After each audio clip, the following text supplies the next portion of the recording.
Welcome and thank you for joining us for the Grantmakers in the Arts webinar, Investing in Financial Fitness, Capitalizing for Long-Term Health. I'm Janet Brown, President and CEO at GIA, and we're really happy to have you all with us. In January of 2010, GIA launched its National Capitalization Project to respond to the observation that it was the norm for the nonprofit arts sector to be poorly capitalized. Since then, we've been delivering conversations on capitalization and community, workshops, first just for grant makers, since that's GIA's mission, but since 2015, also for grantees, on principles and practices that lead to stronger nonprofit financial health in the arts sector. Our mission with the National Capitalization Project was to create a new normal. To share these principles and practices, we have delivered workshops in at least 16 metro areas, some of them multiple times, and spoke to at multiple conferences, including our own, and presented through webinars. Our goals have been really in three areas. One was to create a common vocabulary between grantors and grantees. The second was to eliminate some of what Rebecca Thomas, who you'll hear in a little bit, what Rebecca likes to refer to as best bad practices that have crept into the cultural nonprofit arts sector in the past 40 years of grant making. And the third, really, to encourage transparent conversations between funders and their grantees based on capitalization principles. So if you haven't already, you may want to consider organizing workshops in your own communities. The 3-hour workshops are for funders and for grantees. They are separate workshops, and they offer a deeper dive into today's topic and allow fellow funders and fellow grantees to be in the same room for shared learning.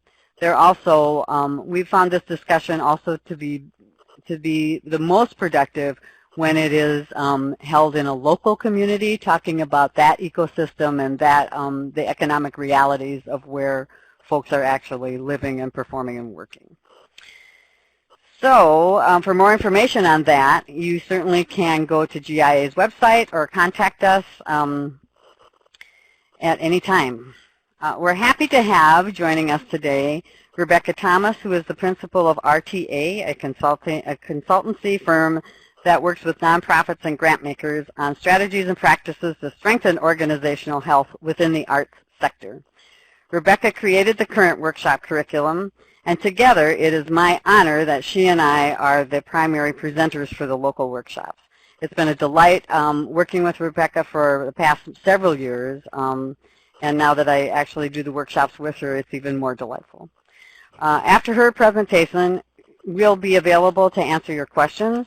I always like to say that, Rebecca is really the financial analyzer here and the financial expert. I'm just a person who's run nonprofit organizations all my life, so we complement each other nicely. To ask questions, this is what you need to do. You can type your questions into the rectangular text box at the bottom of your screen at any time during the session. Okay, so now I'll turn us over to Rebecca Thomas. Welcome, Rebecca.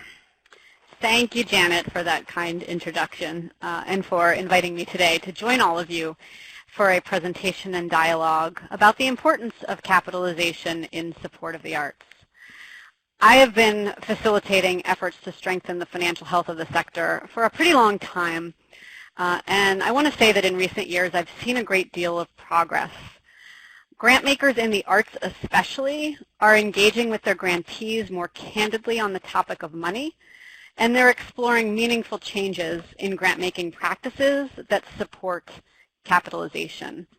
And nonprofits, too, are increasingly planning and managing with an eye toward long-term sustainability, raising money to address more comprehensive financial needs. But we have a lot of work to do, and so I'm grateful to be here today supporting you on your own journey to improve your education and practice in this area. Here's what we're going to do today. I'm going to start with an overview, a definition of capitalization. What is it? Why does it matter? And why is investing in and managing toward stronger financial health, a best management practice. I'm going to give you all a virtual quiz. I will share some common business choices that organizations face, and we can explore whether and how they lead to or detract from financial health. I'm going to paint a portrait of sustainability. What does this word really mean? What does it look like? How does it play out on the financial statements? And then turning from theory to action, what is your role as grant makers? How can you, alone, as well as in concert with the organizations that you support and the grant makers that you count as peers, take action to support more organizations on this journey? Of course, as Janet said, I do encourage your questions, and we'll leave some time at the end to answer as many of them as we possibly can. Just a few words about me. I have spent almost 15 years now advising the sector about all aspects of financial strategy, planning, management, and investments. My focus in recent years has been primarily on arts and culture. I spent about a decade at the Nonprofit Finance Fund, an organization that many of you may know, a national intermediary that both finances and advises nonprofits across the nonprofit sector of every geography, size, and discipline. While I was there, I wore a number of hats, but the most relevant one for today is that I led our national work in the arts, which included a $15 million program funded by the Doris Duke Charitable Foundation that invested one kind of capital we're going to talk about today, change capital, into supporting the business transformations of 10 performing arts organizations. A few years ago, I started my own advisory practice, and this is my mission. I work with grant makers to help them structure their money so that it is better aligned to organizational need. I work with nonprofits to help them understand their financial context, plan for financial sustainability and resiliency. And then I periodically step back from all of this work to distill some of the learning so that I can share it with the likes of you in forums like this one. So let's start with a definition. Simply put, capitalization is money to achieve mission. Enough of it, structured in the right ways, and oriented to the long term, or for as long as an organization aims to continue in existence serving its constituents and its community. It has been said, I think historically by some, that capitalization applies mainly to big organizations, those groups that perhaps seek to acquire facilities or endowments.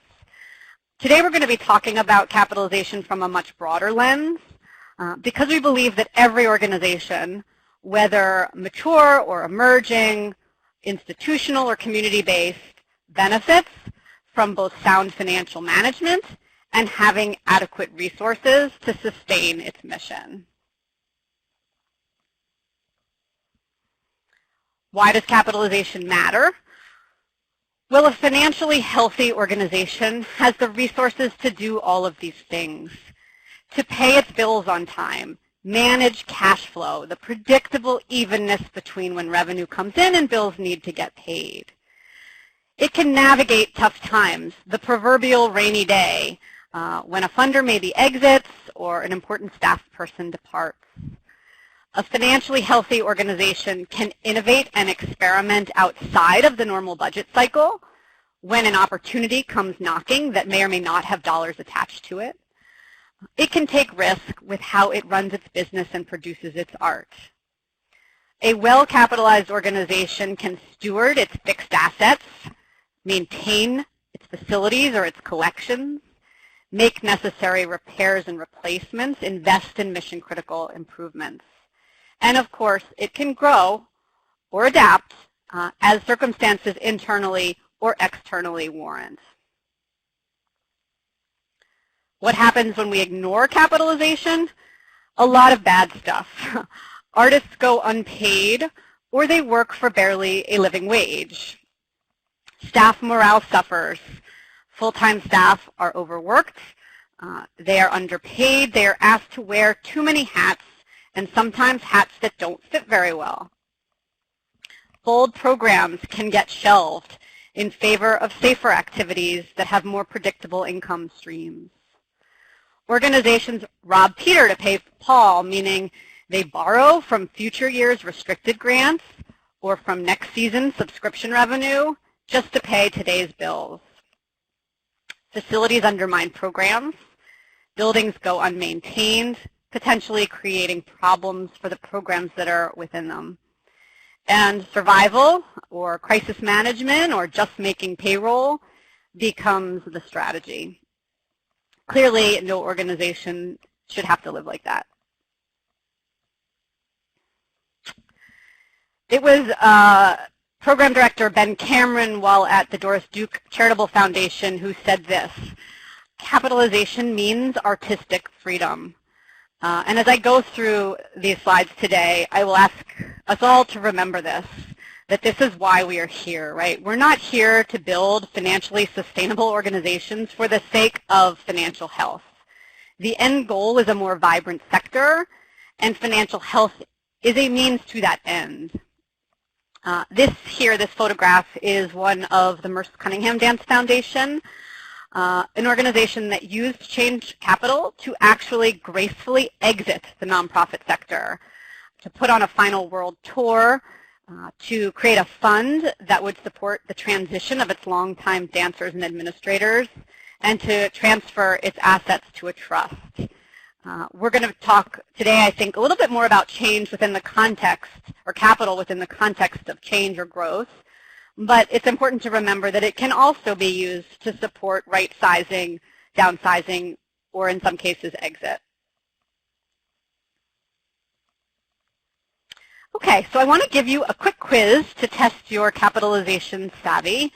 And I'm going to ask you to just take a moment and think about this. As nonprofit leaders embark on this journey toward greater financial health, which of the following choices do you think lead to their fiscal stability? Self-sufficiency, by which I mean investing primarily in developing new or expanding existing programs that earn revenue so as to minimize philanthropic support. Facility expansion, endowments, growth. What do you think?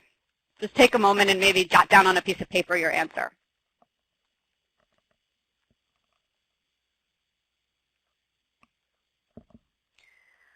The answer is actually none of the above, and I want to talk for a moment about that. Clearly, I do not mean to imply that organizations shouldn't undertake one or more of these strategies as part of a larger institutional strategy or because of a business imperative. But we need to all have our eyes wide open about the implications of these choices financially. None of them is the silver bullet to financial health, and each carries significant risk. And yet, interestingly, I hear these strategies cited all of the time by my clients, organizations, and funders alike, right? If only we could come up with programs that earned more revenue, we wouldn't have to rely as much on funders, we would be more stable. If only we had our own space, we would control our own destiny. We would be able to do more of the kinds of programs that we want in space that is better configured to our needs. More people would come and we would make more money and rely less on fundraising. If only we had an endowment, management and the board would be alleviated of their annual grind of fundraising. We wouldn't have to fundraise as much anymore. You get the picture. Unfortunately, none of these arguments typically holds up. All of these strategies contribute to financial weakness, at least in the short term. Let's talk about each. Self-sufficiency. Most, certainly not all, but most programs that generate earned income, whether via fees or tuition or ticket sales, lose money. They require philanthropic subsidy, right? A philanthropic support to cover the gap between what they earn and what they cost. When, therefore, an organization does more money-losing programs, it loses more money. It needs more philanthropic support. My former CEO at the Nonprofit Finance Fund, Clara Miller, used to say, in the nonprofit sector, we lose a buck on every widget and we don't make it up with volume. Yes, it is of course true that there are organizations that can successfully narrow their expense gap by experimenting with a strategy like higher prices or bringing more people into an existing theater with a modest marketing spend. There are also examples of organizations that figure out how to sustain an earned income program after a startup period of losses. But these efforts usually tend to only have a marginal impact on overall health. Most cultural organizations will always be dependent on contributions to cover a significant portion and perhaps even a majority of their budget because of what they do and who they serve. So I like to say that the right revenue mix is the one that reliably covers full costs, direct plus indirect overhead costs. And that's far more important than the relative magnitude of earned income. Facility expansion. The edifice complex is indeed alive and well in our sector, and yet facility expansion is almost always financially destabilizing. It leads to unfunded program and operating growth. It ushers in new maintenance costs that very few people want to pay for. And we forget, I think, oftentimes that it's not just about completing a project, but about having a healthy organization within it for many years to come. In my business, when we talk about facilities, we sometimes ask ourselves, with liabilities, or with assets like these, who needs liabilities? And I think it's just really true when it comes to facility ownership. So if you as a grant maker are confronted with a request to support facility expansion, I would encourage you not just to ask for the project budget and the architectural sketches and the contingency plans, but for the strategy for securing the organization once the project is complete. If you build it, who will come and how do you know? Endowments. There's still, I think, a somewhat popular belief, not so much in the institutional grant-making community, but among higher net worth individuals, that endowments are a fundraising panacea, when in fact they rarely meaningfully strengthen financial health and can contribute to financial weakness. And there are really a couple of reasons for that. The first is that endowments need to be quite large to generate enough investment income relative to an organization's operating budget. And many organizations find it expensive and challenging to raise such an appropriately sized endowment with a meaningful draw. You have to ask yourself, in cases where an organization successfully raises an endowment that covers 0.5% or 1% of the overall operating budget, whether that organization might have invested its assets differently. Maybe by developing a robust fundraising capacity that, once up and running, should be able to comfortably cover its costs 3, 4, 5 times over. Second, endowment campaigns can be a distraction from annual fundraising, and that's particularly true for small organizations, ones that have no or limited fundraising staff. Raising money through grant writing is a very different set of skills than raising money from high net worth individuals for an endowment. And there are countless examples of organizations that have nicely sized endowments but have no cash to meet payroll. And then third and finally, I would say, even if an organization is successful in building its endowments, these funds trap capital oftentimes via permanent restrictions on their use. Right? The corpus isn't meant to be accessed. Only the endowment is meant as a source of support.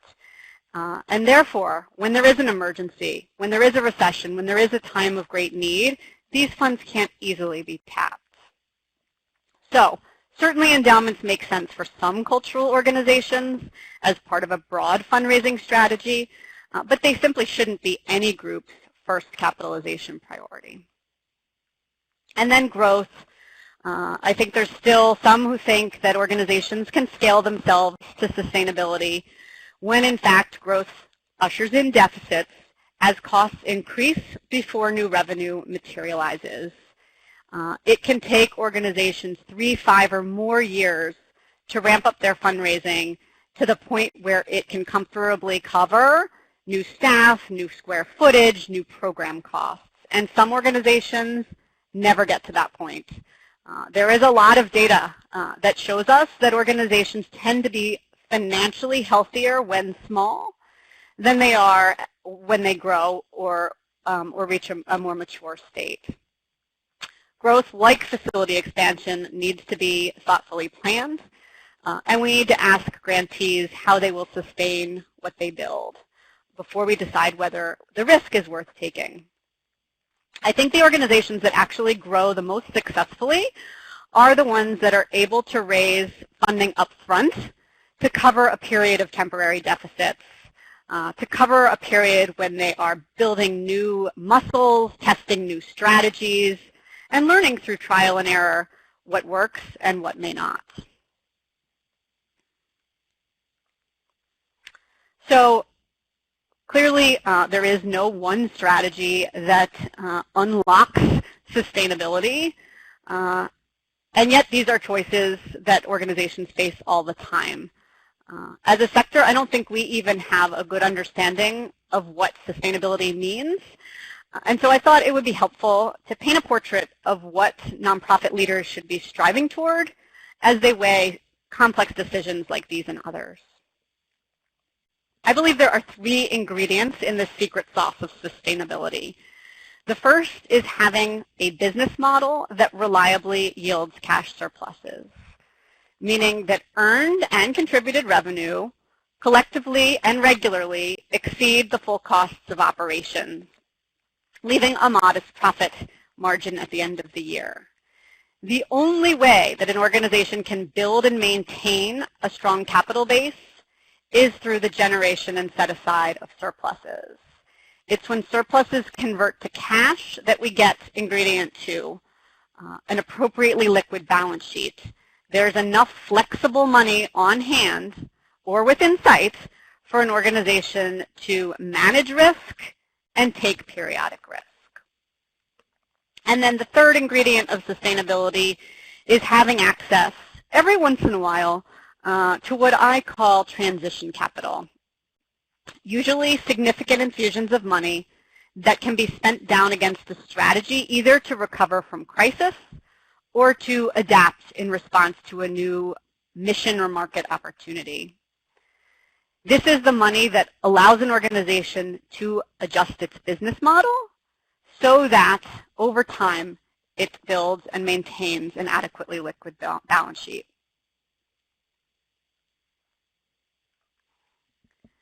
This is a graphical representation of how sustainability plays out on the financial statements. The business model is revealed on the income statement, and capital structure or capitalization sits on the balance sheet. It represents savings and investments for the future.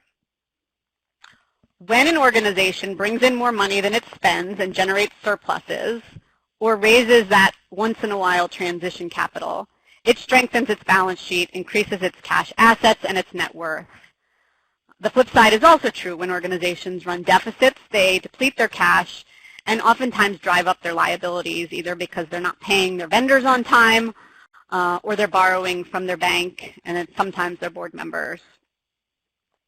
This relationship, I think, explains why every decision that an organization makes about how to run its programs, how to deliver its art, how to structure its business, will have an impact on overall financial health.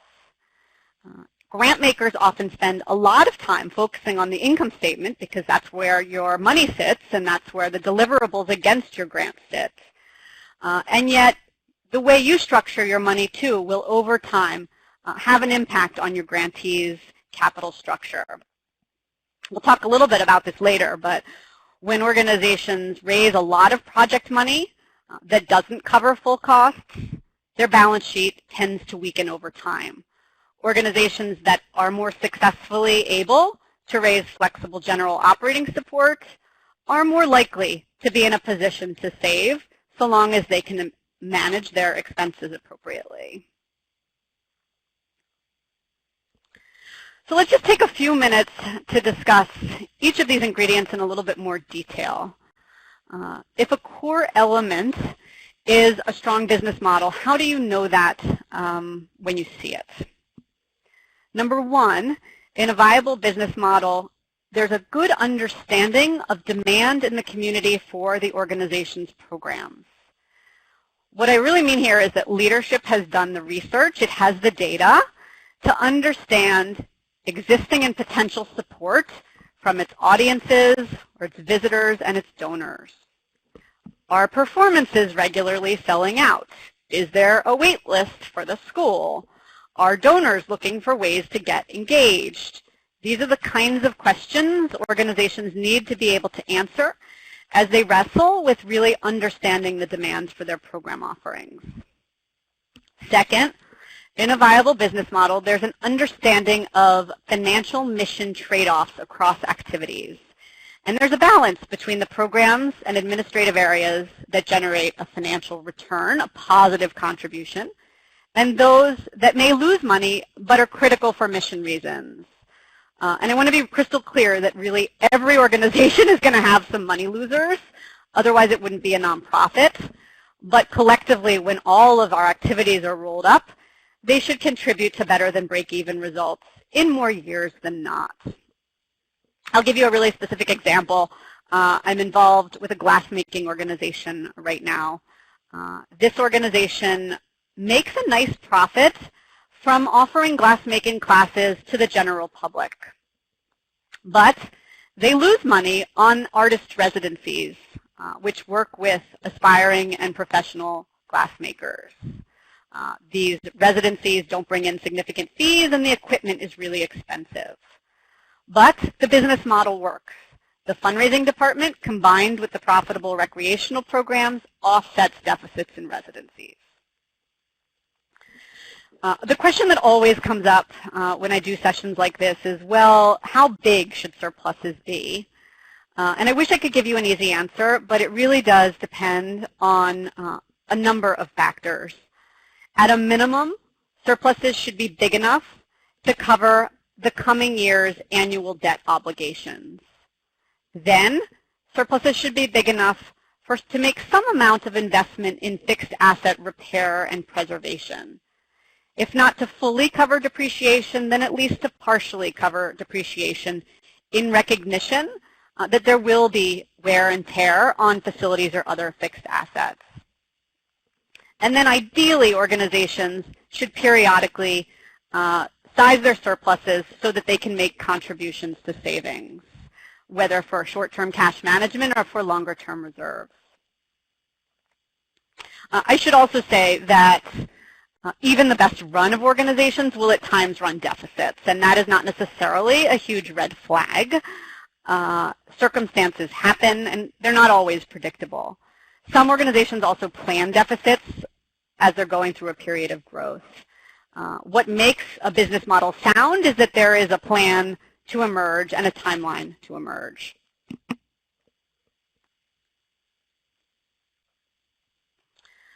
Which brings me to our second ingredient of sustainability, having a sufficiently liquid balance sheet.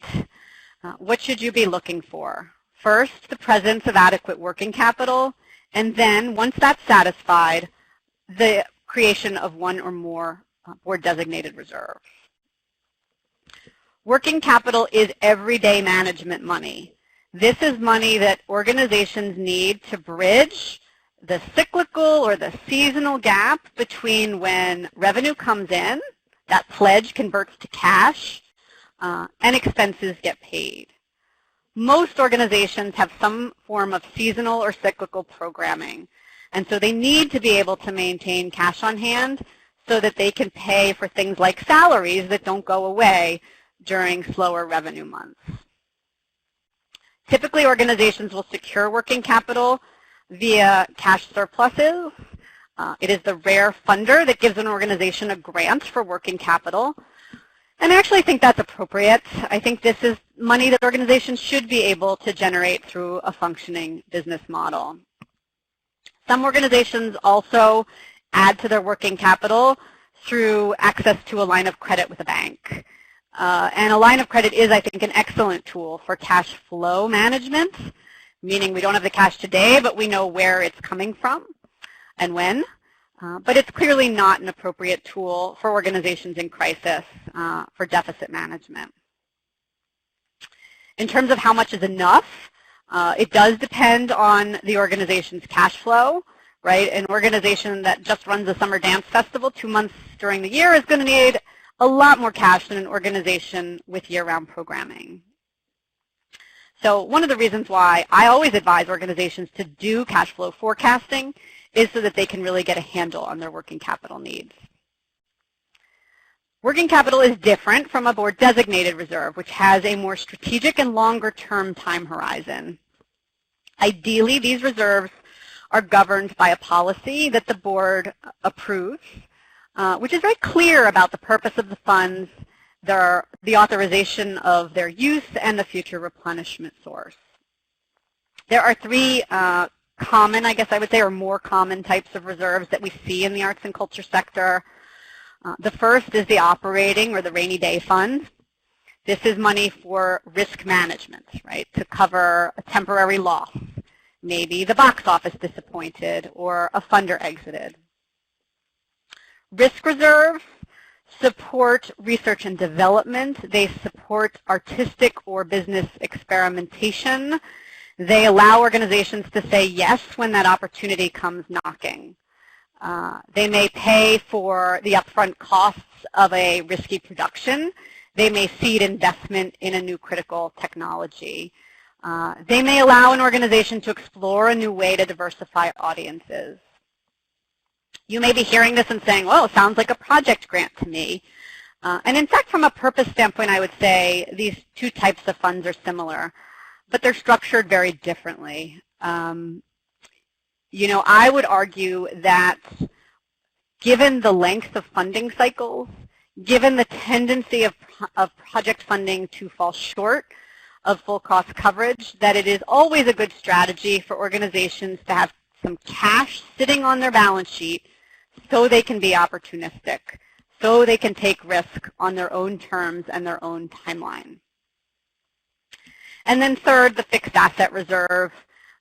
This is really a must-have for facility owners, for organizations that have extensive fixed assets like major production sets, organizations that rely on significant technology. This is the money that allows organizations to repair, replace, improve those fixed assets. When you hear someone say, oh, well, organizations should fund depreciation, what they really mean is that organizations should set aside and reserve annual surpluses to cover the predictable and in some cases not predictable wear and tear on those fixed assets. Some organizations proceed with capital campaigns as a way of funding their fixed assets, but it's always a good idea to have some money on hand before the issue becomes an emergency. And then finally, our third ingredient for sustainability is that transition capital. Recovery capital funds transition out of debt, and change capital funds transition to a stronger business model. You can think of recovery capital as clean it up capital. It cleans up historical deficits, I should say historical debts that have been the result of historical deficits. It gets sized to bring negative net assets from the red to the black. Change capital, certainly a must for organizations in crisis, but I would argue is needed, I would say now more than ever, when cultural organizations are faced with a lot of volatility and unpredictability in their environment as technology shifts, as demographics change, as the nature of audience demand evolves, and as possibly arts policy becomes less favorable. This is money that gives organizations the flexibility to plan for and implement new strategies. Excuse me, I hit that by accident. New strategies that connect program development to sustainability. It's runway capital. It gives organizations breathing room to test ideas for increasing revenue and realigning costs. I will give you two examples. I am working with an organization, a theater organization that several years ago raised change capital to cover temporary deficits after it moved into a new, larger space. This organization knew that more square footage would lead to more program growth and more people, and that it would take time to fully fund that expansion. And so they built this runway capital into their capital campaign. I'm working with another organization now that is about to launch a capital campaign, and Change Capital will be one component. This organization, a dance presenter, understands that one of the keys to its future sustainability is likely to be the development of an education program. And so they're raising Change Capital to help fund the early losses of building that program. And they've already modeled out what that program will look like on the other end. Okay, a few closing thoughts on recovery and Change Capital. Both recovery and Change Capital are tough money to raise. This tends to come from people who really love the institution, who have a history of working with leadership, and who believe in the strategy and the team. These are people who understand that there is a very real chance of setbacks along the way, and possibly even failure. Also, this kind of work takes time, and it tends to be measured in 3, 5, 7-year increments. It's patient capital. It recognizes that the organizations who do this well will put in a lot of time up front to develop both the strategy and the financial plan that make it clear not just how we're going to get from here to there, but what we're going to look like on the other side. So this isn't easy work. Many organizations find sustainability elusive. How can you help? First, remember a few capitalization principles. Capitalization does not happen overnight. It is a long journey. There is no destination. You don't capitalize, declare victory, and go home. It can take years for organizations just to write their business model and maintain adequate working capital. Capitalization needs are constantly changing, and what an organization needs in terms of resources for short and long-term purposes, what it needs today is not likely to necessarily be what it's going to need a few years down the road. So organizations need to adjust their capitalization strategy just as they would adjust their organizational strategy every several years. And then third, not every organization clearly needs all of the kind of capital that we just discussed. It's really important to have a sense of priority and to do the planning that assesses the areas of greatest need. The first step is always to fix the business model so it's not losing money. The next priority is to build working capital for day-to-day management. And really only then should organizations start thinking about one or more reserves. Growth, facility expansion, and I should really add endowments to this list, shouldn't be considered until basic stability is in place.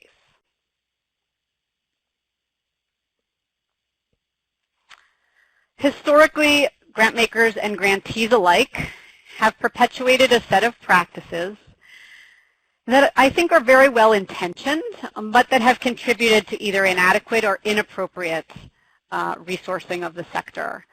And so what I'd like to do now before we open it up to questions is suggest some alternative ways for engaging with and investing in the sector. First, I'll cover some behavioral norms that have very little to do with your money, and then we can talk about the investment strategies themselves. Number one, invite honest dialogue about financial challenges and needs. By and large, I think nonprofits are not talking candidly with you, their supporters, about their business dynamics, their financial health, and their needs. Give grantees permission to share their financial stories. You know, there's a power dynamic in the grant maker-grantee relationship, and so I think that any effort to reframe this conversation is probably going to need to start with you. At the same time, you need to make sure you're equipped for this conversation. So arm yourself with some high-level financial data that you gather from audits, or if you are in a region where CDP information is available to you, that can be really a great resource for understanding business dynamics and financial health at the level that we're talking about today. Does the story that you see in the numbers line up with what you're hearing? And if not, that is a great place to start the conversation. Second, encourage operating surpluses. I think all too often surpluses and savings are still seen as a sign of low need rather than as evidence of strong financial management. And so as a result, I think executives and their boards have been conditioned over time to budget to zero. And oftentimes when aspirational leaders budget to zero, they bring in results well below that. So encourage your grantees to achieve positive results. Third, support comprehensive integrated financial planning. What I mean is planning that connects the strategy to the financial implications. And I actually think strategic planning should be bookended with financial work, that there should be financial analysis up front that helps organizations understand their revenue realities and revenue opportunities, and then work on the back end that helps organizations make some hypotheses about what revenue and expenses are going to look like over the next, say, 3 years. I believe that a strategic plan without a financial roadmap attached to it is not really a sound strategy. And then fourth, be as clear as you can be about the kind of money you provide, the timeline for your support, and your reporting requirements. Of course, your priorities and strategies shift. Unfortunately, the reality is that most organizations don't have a robust pipeline to plug into when a major funder goes away. And that is particularly true for organizations that serve low-income populations, for organizations that potentially don't have a community of able donors. There may never be someone to step in when an important funder leaves. So give as much notice as you can. When I was at the Nonprofit Finance Fund, we talked about something called the net grant. The idea that your investment, the gross amount of your investment, minus all of the time that organizations spend talking to you and reporting to you, is the true value of your investment, the net grant. So it's important too, I think, to remember that there's an opportunity cost associated with due diligence and reporting.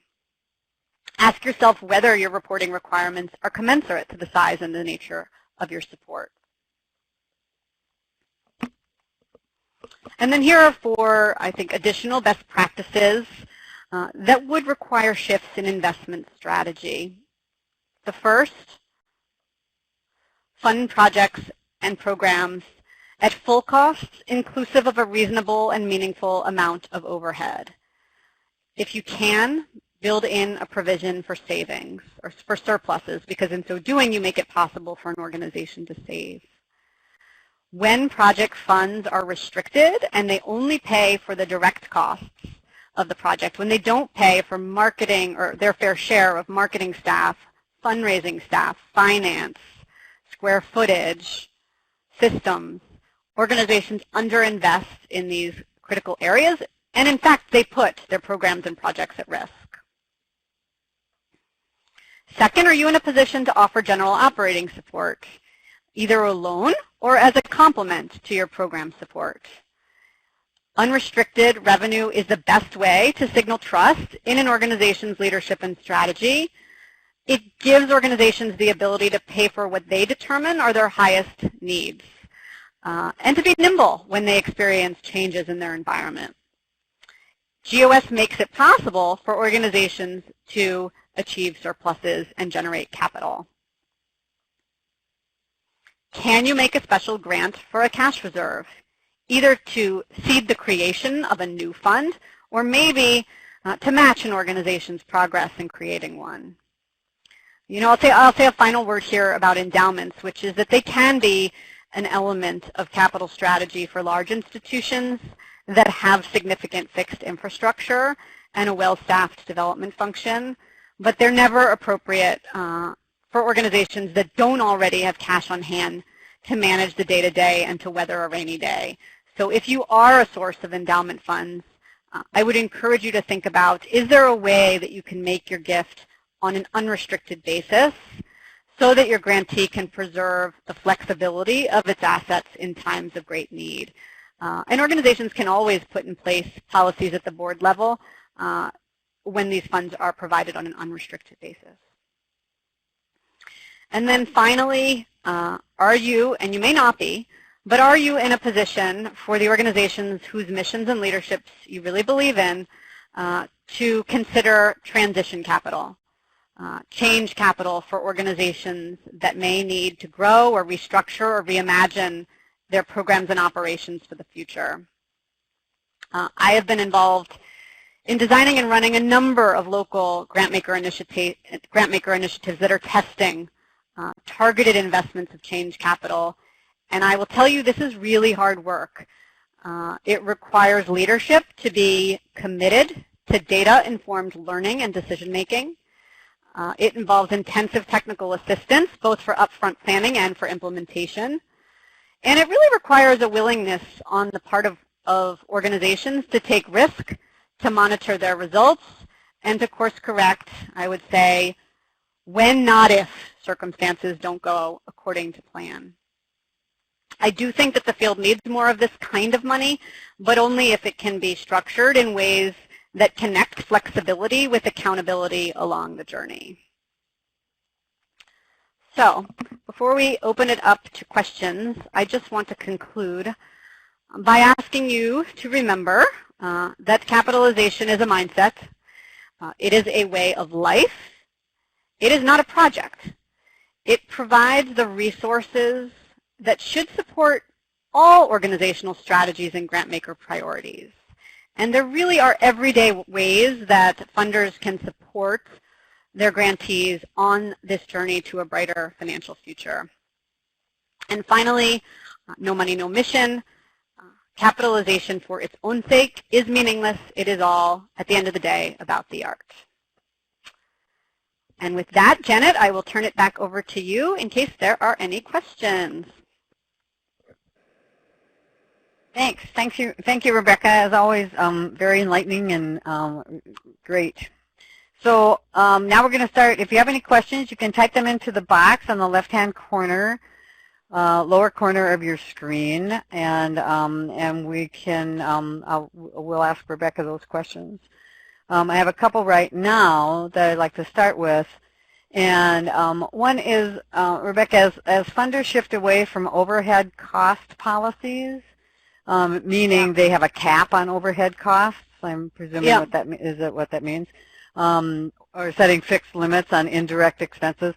How do we determine what's reasonable to cover? I mean, I think this is always a question for both funders and grantees. First of all, do grantees understand what real indirect costs are and how are they calculating them? And then do funders understand those calculations? Yeah, absolutely. And right?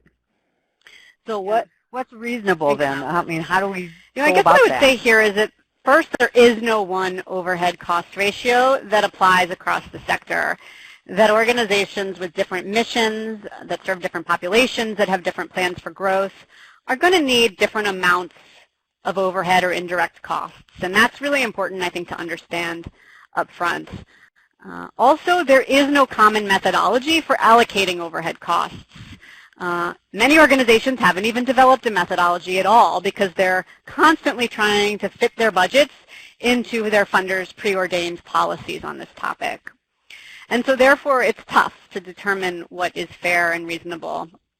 I guess what I would say to our funders here is I would encourage you to have a dialogue about overhead with your grantees. I'd ask them to explain to you the nature of these costs and how they're thinking about their importance relative to programming.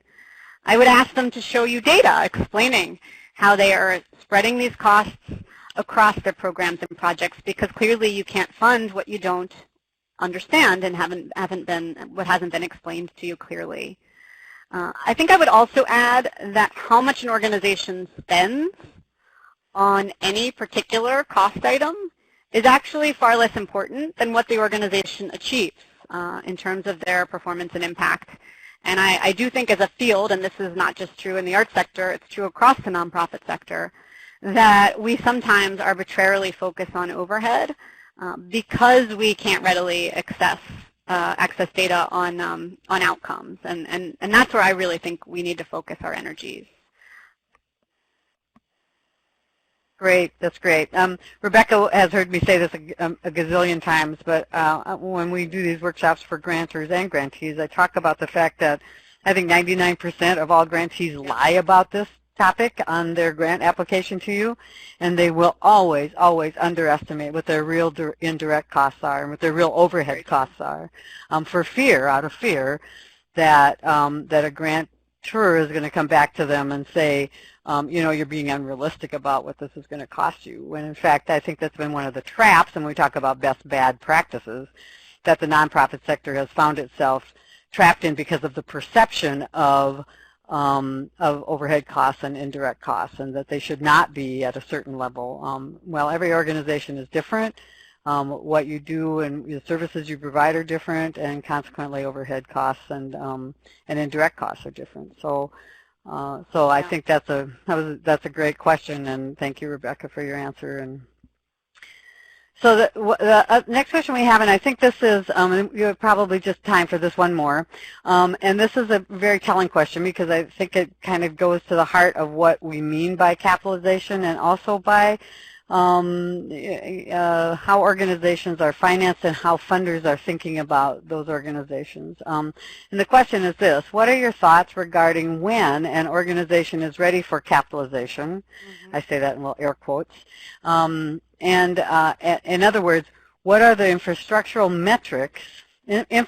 metrics we should look at to determine if the organization is ready for a significant infusion of dollars? And I'll have to say that I have to put into quotes to that, a significant infusion of dollars, because those words just frighten me. Yeah, and to no end.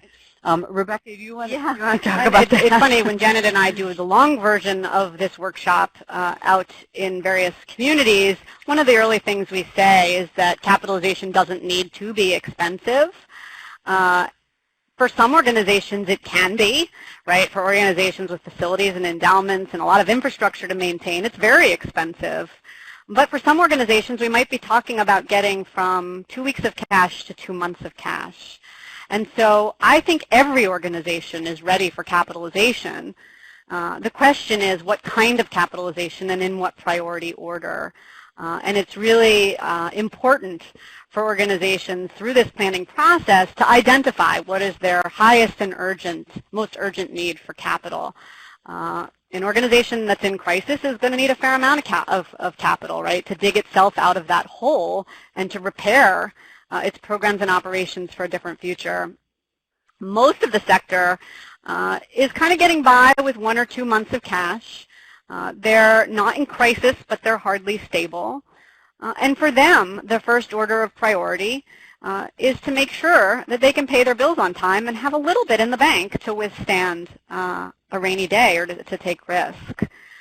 For the organizations that we think of as thriving, right, organizations that are resilient and stable and healthy, these organizations might be in a position to raise money for risk-taking or for growth, but that's not for everyone. And so I think it's just simply, it's really important, I think, as every organization thinks about their capitalization journey, by which we really just mean their next set of capitalization or financial goals, that they need to be taking baby steps, asking themselves, what do we want to look like, and how can we take many steps each month, each year, to get a little bit closer to where we want to be. I hope I answered that question. Yeah, absolutely. And I think that we're gonna, and thank you, Rebecca. Thank you again for this great slide presentation and for your commitment to this work and for the and your friendship as we go around the country to proselytizing how organizations should be capitalized and what funders and grantees can do together to make that happen. And I just want to reiterate one more time the importance of surpluses and the fact that that we live with an industry that is really cash poor, and one of the reasons for that is the is the perception of that surplus is a negative, which has been passed down into, again, from sort of bad practices of bad practices of grant makers who require zero-based budgeting. So if the least we can do is to ask in our financial records, or our financial application part of our grant proposal, that we ask organizations how they're planning for a surplus, where in their budget does the surplus show up. Those are really important factors for us, and for building what capital that we need to build. So, and giving the sector more security moving forward. So with that last word, again, thank you, Rebecca. GIA's program manager, Sujin Cham, will be sending out links to today's recorded presentation. The PDF copy of the slide deck will come with that, and a brief feedback survey. So you'll get this within the next day or so. We hope that you'll all take a few minutes to give us that feedback, because we always use that and pay attention to it. Please also feel free to reply to that email that Sujin sends you. If you are interested in bringing the capitalization workshops to your local area, both for funders and for grantees, and Sujin can work with you on the details and scheduling of that. Again, Rebecca, thank you so much, and thanks again to all of you for joining us, and have a great rest of your afternoon.